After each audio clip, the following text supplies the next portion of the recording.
बिस्मिल्लाहिर्रहमानिर्रहीम, अस्सलाम वालेकुम। Welcome back to Anila Cooks. तो आज मेरा कुकिंग का मूड नहीं था तो हमने सोचा कहीं प्लान करते हैं, घूमने चलते हैं।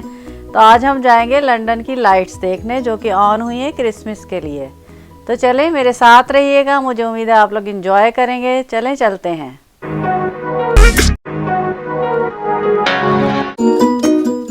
तो मुझे उम्मीद है आपको बहुत पसंद आई होगी ये वीडियो। ज़रूर देखें और लाइक ज़रूर करें, कमेंट ज़रूर कीजिएगा। फिर मिलेंगे, अपना ख्याल रखिएगा, मुझे दुआओं में याद रखिएगा। अल्लाह हाफिज़।